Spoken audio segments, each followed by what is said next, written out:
SSC SLST interview এবার আর আগের মতো নয়। ইন্টারভিউর আগেই হবে ভেরিফিকেশন। বাদ পড়তে পারেন অনেক প্রার্থী। নিয়োগ প্রক্রিয়ায় কেনই বড় পরিবর্তন, কাদের জন্য খুলবে নতুন সুযোগ, চলুন জেনে নেওয়া যাক বিস্তারিতভাবে। স্কুল সার্ভিস কমিশন এসএলএসটি শিক্ষক নিয়োগ প্রক্রিয়ায় একটি বড় পরিবর্তনের পথে হাঁটছে। এবারের নিয়োগে ইন্টারভিউ প্রক্রিয়ার আগে বেশ কিছু নতুন পদ্ধতি অবলম্বন করা হবে, যার মধ্যে সবচেয়ে গুরুত্বপূর্ণ হল প্রার্থীদের ভেরিফিকেশন পর্ব ইন্টারভিউর আগেই সম্পন্ন করা। এই সিদ্ধান্তের ফলে নিয়োগ প্রক্রিয়া আরও স্বচ্ছ ও দ্রুত হবে বলে আশা করা হচ্ছে। ফাইনাল আনসার কি ও রেজাল্ট প্রকাশ। কমিশন সূত্রে খবর, খুব শীঘ্রই এসএলএসটি পরীক্ষার ফাইনাল আনসার কি প্রকাশ করা হবে। আশা করা যাচ্ছে নভেম্বরের প্রথম সপ্তাহের মধ্যেই এটি প্রকাশিত হতে পারে। এর পরেই চূড়ান্ত ফলাফল ঘোষণা করা হবে। এমনও জল্পনা রয়েছে যে নিয়োগ প্রক্রিয়াকে দ্রুত এগিয়ে নিয়ে যাওয়ার জন্য কমিশন একই দিনে ফাইনাল আনসার কি এবং রেজাল্ট প্রকাশ করতে পারে। এর মূল উদ্দেশ্য হল যে সমস্ত প্রার্থীরা ইন্টারভিউয়ের জন্য ডাক পাবেন না, তারা যেন আনসার কি নিয়ে প্রক্রিয়াটিকে দীর্ঘায়িত করতে না পারেন। নিয়োগ প্রক্রিয়ার নতুন ধাপ। ফলাফল প্রকাশের ক্ষেত্রে কমিশন একটি নির্দিষ্ট অনুপাত মেনে চলবে।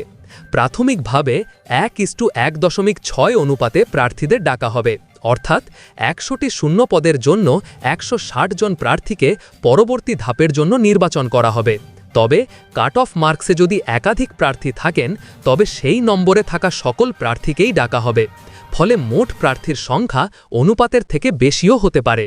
এবারের নিয়োগ প্রক্রিয়ার ধাপগুলি হল: ফাইনাল আনসার কি প্রকাশ, ফলাফল ঘোষণা, ডকুমেন্ট ভেরিফিকেশন, ইন্টারভিউ, চূড়ান্ত মেরিট লিস্ট প্রকাশ।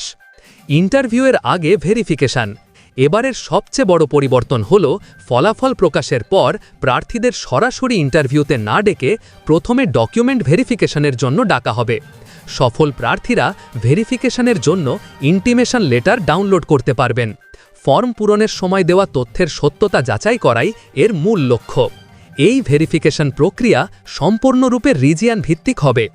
এসএসসির মোট 5টি রিজিয়ান রয়েছে এবং প্রার্থীরা আবেদন করার সময় যে প্রেজেন্ট অ্যাড্রেস দিয়েছিলেন, সেই ঠিকানা অনুযায়ী নির্দিষ্ট রিজিয়ানে ভেরিফিকেশনের জন্য যেতে হবে। প্রার্থী বাতিল ও নতুন সুযোগ। ভেরিফিকেশন পর্বে বেশ কিছু প্রার্থী বাদ পড়ার সম্ভাবনা রয়েছে, বিশেষ করে অভিজ্ঞতার শংসাপত্র এক্সপিরিয়েন্স সার্টিফিকেট সংক্রান্ত জটিলতার কারণে।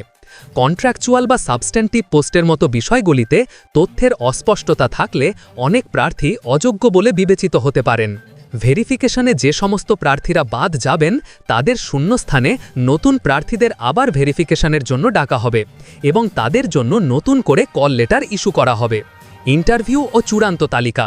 5টি রিজিয়ানে ভেরিফিকেশন পর্ব শেষ হলে সমস্ত ভেরিফাইড প্রার্থীদের একটি তালিকা সেন্ট্রাল অফিসে পাঠানো হবে।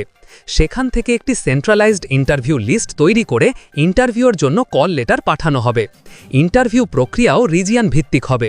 সবশেষে সমস্ত প্রার্থীদের প্রাপ্ত নম্বর একত্রিত করে চূড়ান্ত সেন্ট্রাল মেরিট লিস্ট প্রস্তুত করা হবে। কমিশনের হাতে সময় অত্যন্ত কম, কারণ 31শে ডিসেম্বরের মধ্যে সম্পূর্ণ প্রক্রিয়া শেষ করার একটি লক্ষ্যমাত্রা রয়েছে। প্রথমে একাদশ দ্বাদশ এবং তারপরে নবম দশম স্তরের নিয়োগ প্রক্রিয়া সম্পন্ন করা হবে। বন্ধুরা, এসএসসি এসএলএসটি নিয়ে এই পরিবর্তন সম্পর্কে আপনার মতামত কি? আপনার কি মনে হয় ইন্টারভিউয়ের আগে ভেরিফিকেশন করলে প্রক্রিয়াটা আরও স্বচ্ছ হবে? কমেন্টে জানাতে ভুলবেন না। আর এমনই গুরুত্বপূর্ণ আপডেট জানতে আমাদের চ্যানেলটি সাবস্ক্রাইব করে পাশে থাকুন।